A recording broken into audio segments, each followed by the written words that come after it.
Pessoal da Rede Prospectiva, a gente lamenta muito não conseguir ir a Brasília e resolvemos gravar um vídeo aí com algumas ideias para tentar ajudar a pautar a discussão sobre a educação brasileira no século XXI e depois. Luciano Meira, Silvio Meira. Luciano, esse negócio de educação no Brasil, por que ele não pega? Por que depois de séculos e séculos e séculos a gente ainda está no estado que a gente está? Não é só no Brasil não, mas eu acho que a gente tem uma situação especialmente caótica e uma das primeiras coisas que eu diria, Silvio, é que a educação é um problema grande demais para ser deixado só para educadores. A gente tinha que ter muito mais gente envolvida com design, com engenharia, com tecnologia, apoiando processos de construção de um percurso inovador para a educação. Escola é um problema complexo demais para ser deixado só para os pedagogos. Mas não tem um outro problema ainda mais radical no Brasil de as soluções para, aspas, a escola, a educação, o processo de aprendizado virem sendo tratados historicamente nos curtos prazos, ou seja, cada mandato quer resolver no seu mandato um problema que talvez leve décadas? A gente tem efetivamente um problema de décadas para resolver ou não? Tem, dada a sua complexidade e a forma tosca e tacanha como tem sido tratada, inclusive temporalmente. Então você quer resolver nos próximos 3 ou 4 anos e não vai, porque é um problema, é uma questão de longo prazo e que tem que ser distribuída entre competências diversificadas. Então se você pegar, por exemplo, a questão da missão da escola como o estabelecimento de interlocução com a cultura. O pedagogo acha que isso é basicamente transmissão de informação. Mas isso não é um problema de transmissão de informação, isso é um problema de construir uma estrutura de diálogo dentro da escola com ideias que não estão na escola. Elas têm que vir de outro lugar, elas têm que vir do design, elas têm que vir da engenharia, elas têm que vir da programação, elas têm que vir de outros lugares.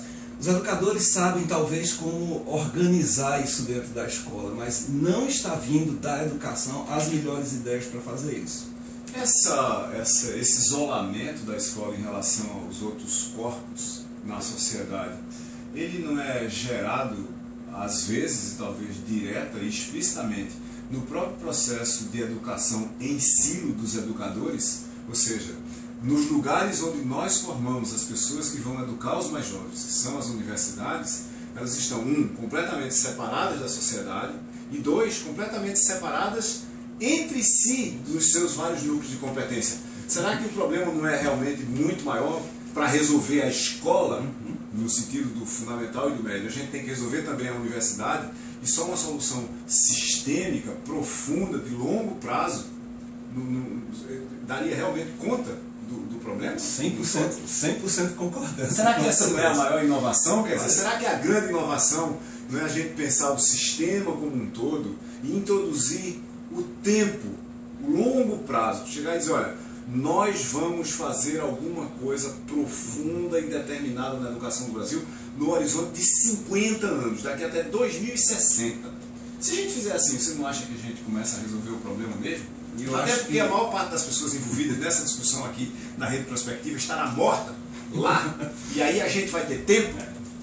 Você tem toda a razão, cara. Eu tenho 100% de acordo com relação à universidade, que está absolutamente separada dos problemas e das soluções que a gente devia estar gerando para todos os sistemas, inclusive os sistemas de educação.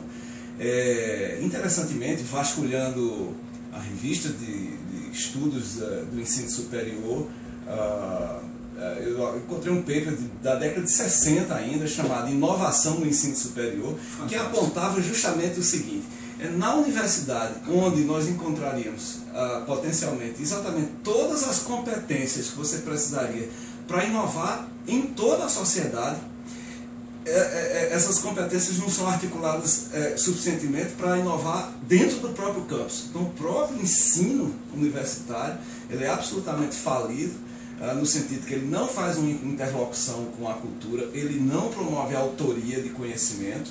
Então é um sistema absolutamente transmissivo e ultrapassado, e ele não está articulado com a cultura digital também. Então os alunos estão na sua aula, na minha aula, usando smartphones, então a gente pode até promover alguma coisa nesse sentido, mas em geral os professores estão absolutamente alheios a essas possibilidades. Então é da universidade mesmo que deveria vir alguma articulação de conhecimentos e de promoção da universidade. Isso não tem acontecido. Mas, para concluir, a gente não se alongar muito, como você diz, havia gente pensando em inovação na educação e no ensino e publicando artigos sobre isso na década de 60.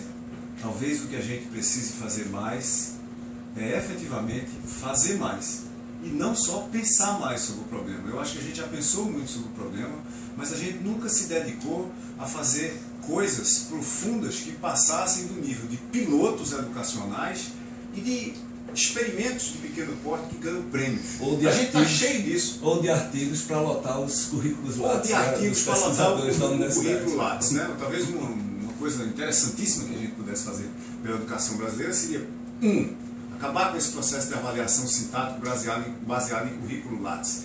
2, acabar com os incentivos que nós temos em todo o sistema educacional para fazer coisas que são periféricas à resolução do problema em si, que é criar oportunidades de aprendizado em todos os níveis. E isso a gente não está fazendo. Muito obrigado. Obrigado, Luciano. Valeu. Bom dia, boa tarde, boa noite a todos e até a próxima.